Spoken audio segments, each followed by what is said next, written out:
যে বিষয়টা নির্বাচনের আগে সরকারি দল বিরোধী দল সবাই একমত হয়েছিলাম, এর সপক্ষে কথাও বলেছি, ক্যাম্পেইন করেছি। আমরা প্রতিকার যে পেলাম না, এতে আমরা না, এতে দেশবাসীর তাদের রায়ের প্রতিফলন হলো না, মূল্যায়ন হলো না। আমরা বিরোধী দলে বসে এই অবমূল্যায়ন আমরা মেনে নিতে পারি না, এই জন্য তার প্রতিবাদে আমরা ওয়াকআউট করছি। মাননীয় বিরোধী দল নেতা, আপনি আমার বক্তব্য তো সম্পূর্ণ করতে দিলেন না। আমি আপনার পুরো বক্তব্য শুনেছি। আপনার ওয়াকআউট করা আপনাদের অধিকার, কিন্তু আমি বলতে চাই যে আজকে একটু পরে আরেকটি মুলতবি প্রস্তাব বিবেচিত হবে। সেখানে আমার মনে হয় যে আপনি আপনাদের প্রশ্নের উত্তর পেয়ে যাবেন এবং সেখানে মন খুলে আপনারা আরো কথা বলতে পারবেন।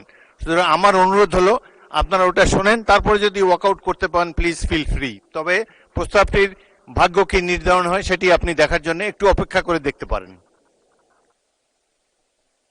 বিরোধী দল নেতাকে মাইক দেন। হ্যাঁ, ওই নোটিশটাও আমাদের নজরে আগে কিছুটা এসেছে এবং আমরা মনে করি যে মূল নোটিশকে চাপা দেওয়ার জন্য ওই নোটিশটা সামনে আনা হয়েছে। এই জন্য দুইটার প্রতিবাদেই আমরা এই সংসদ থেকে আপাতত মাননীয় বিরোধী দলের নেতা, ধন্যবাদ মাননীয়। নোটিশই তো উত্থাপন হয়নি, আপনি কি করে বুঝলেন কোনটা চাপা দেওয়ার জন্য এটা করা হচ্ছে? আমি অনুরোধ করছি একটু ধৈর্য ধরে অপেক্ষা করেন, নোটিশের বিষয়বস্তু শুনেন, তারপরে আপনারা feel free to walk out. আপনার অ্যাবসেন্সে এই হাউসে এই নোটিশটা পড়া হয়েছে, সংশ্লিষ্ট সদস্য এটা পড়েছেন, আমরা শুনেছি। এই জন্য আমরা বুঝে শুনেই বলছি যে এই দুই কারণেই আমরা এখন ওয়াকআউট করছি। আপনাকে ধন্যবাদ। নিশ্চয়ই সংসদীয় রীতি অনুযায়ী আপনারা ওয়াকআউট করতে পারেন, ফিল ফ্রি। ধন্যবাদ। ধন্যবাদ মাননীয় স্পিকার, আমাকে সুযোগ দেওয়ার জন্য। গতকাল যখন দিবসের সর্বশেষ কর্মসূচি আলোচনা হয়, আলোচনার শেষ বক্তা ছিলেন মাননীয় আইনমন্ত্রী। তিনি তার বক্তব্যে আমাকে একটু হয়তো খেয়াল করেন নাই ভালো করে আমার কথাটা, আমার তাই মনে হয়েছে। ইন্টেনশনালি উনি বলেছেন এটা আমি মনে করি না। আমি যা বলেছি তিনি এর বাইরে গিয়ে একটু আমার সম্পর্কে বলে ফেলেছেন। গতকাল যে এজেন্ডাটা আমরা উত্থাপন করেছিলাম, এটা ছিল মূলত গণভোট এবং গণভোটে সংস্কারের যে প্রস্তাব গিয়েছিল, এর আলোকে যে পরিষদটা গঠন হওয়ার কথা, সেই পরিষদের সভা আহ্বান সম্পর্কে এটাই ছিল মূল নোটিশের বিষয়বস্তু। এক পর্যায়ে মাননীয় স্বরাষ্ট্রমন্ত্রী একটা প্রস্তাব এনেছে। এই প্রস্তাবে আমার বক্তব্যে আমি রেসপন্স দিতে গিয়ে বলেছিলাম, যেহেতু আলোচনাটা হয়েছে সংস্কার পরিষদের উপর, যদি এইটাকে কেন্দ্র করে কোনো কমিটি, বিশেষ কমিটি গঠন হয়, তাহলে আমরা ইতিবাচকভাবে সেটা ভেবে দেখব। এবং একই সাথে বলেছিলাম যে সেখানে সরকারি দল এবং বিরোধী দল থেকে সমান সংখ্যক সদস্য নিলে এটা অর্থবহ একটা কমিটি হিসাবে রূপ নেবে বলে আমরা বিশ্বাস করি। যেহেতু আমরা এখানে এসেছি সংকট নিরসনের জন্য, সংকট তৈরির জন্য নয়। এর উত্তরে তিনি তার কথা বলেছেন, আমার বক্তব্য যেহেতু আগে হয়ে গেছে, বিষয়টা আমি ক্লারিফাই করলাম।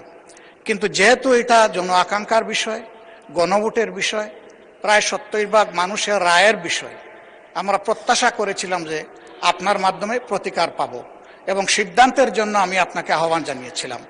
কিন্তু কোনো সিদ্ধান্ত হলো কিনা আমি বুঝতে পারি নাই। এই বিষয়টা আপনার কাছ থেকে আমি স্পষ্ট জানতে চাই। ধন্যবাদ মাননীয় স্পিকার। মাননীয় বিরোধী দলের নেতা, কালকে প্রস্তাবটি ছিল একটি মুলতবি প্রস্তাব। এটি আমার অনুপস্থিতিতে গৃহীত হয়েছিল। বাংলাদেশের 53 বছরের সংসদীয় ইতিহাসে মাত্র 3টি মুলতবি প্রস্তাব গৃহীত হয়েছে। একটি জনাব আনোয়ার হোসেন মঞ্জুর, অপরটি ছিল গ্রেনেড হামলা সম্পর্কিত, আর একটি ছিল নুর ইসলাম মনির কোস্টগার্ড সম্পর্কিত। বছর পর বছর চলে যায়, কোনো মুলতবি প্রস্তাব গৃহীত হয় না সংসদে। তারপরেও প্রাণবন্ত আলোচনার জন্য ডেপুটি স্পিকারের সভাপতিত্বে মুলতবি প্রস্তাবটি গ্রহণ করা হয়েছিল।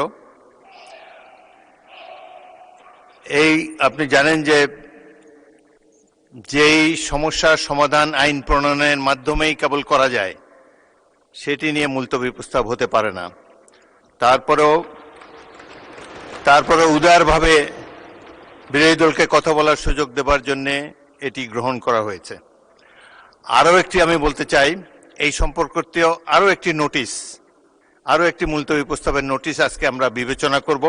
আপনাদের মধ্যে যদি কোনো কথা বলার বাকি থাকে, আমি বলেছিলাম যে বাকি কথা হলে আগামীকাল হবে, আজকেও আপনারা যদি প্রয়োজন হয় সেই নোটিশটি সম্পর্কে যখন আলাপ আলোচনা করব, আপনাদের আরো যদি বক্তব্য থাকে কথা বলার অবারিত সুযোগ আপনারা পাবেন।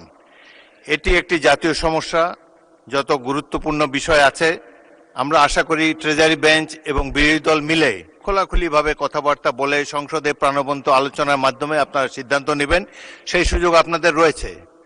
এটি মহান হাউস অব দি পিপল, আপনারাই ডিসাইড করবেন রুলস অফ প্রসিডিওর অনুসারে আমরা যাতে পরিচালিত হতে পারি। তো আমি বলেন। প্রতিকার চেয়েছিলাম। এ বিষয়টা কোনো দলের সাথে সম্পর্কিত না। যে বিষয়টা নির্বাচনের আগে সরকারি দল বিরোধী দল সবাই একমত হয়েছিলাম, এর সপক্ষে কথাও বলেছি, ক্যাম্পেইন করেছি। আমরা প্রতিকার যে পেলাম না, এতে আমরা না, এতে দেশবাসীর তাদের রায়ের প্রতিফলন হলো না, মূল্যায়ন হলো না। আমরা বিরোধী দলে বসে এই অবমূল্যায়ন আমরা মেনে নিতে পারি না, এই জন্য তার প্রতিবাদে আমরা ওয়াক আউট করছি। মাননীয় বিরোধী দল নেতা, আপনি আমার বক্তব্য তো সম্পূর্ণ করতে দিলেন না। আমি আপনার পুরো বক্তব্য শুনেছি। আপনার ওয়াকআউট করা আপনাদের অধিকার, কিন্তু আমি বলতে চাই যে আজকে একটু পরে আরেকটি মুলতবি প্রস্তাব বিবেচিত হবে।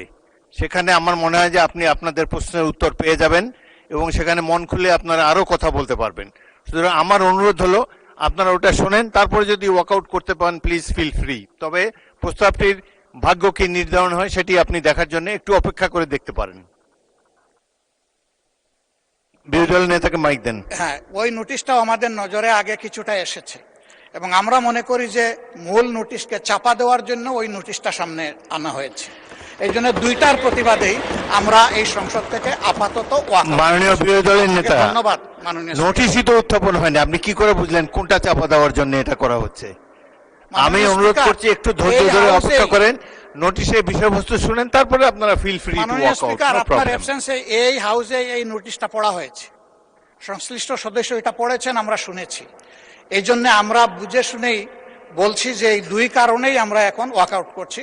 আপনাকে ধন্যবাদ। নিশ্চয়ই সংসদীয় রীতি অনুযায়ী আপনারা ওয়াক আউট করতে পারেন, ফিল ফ্রি। ধন্যবাদ।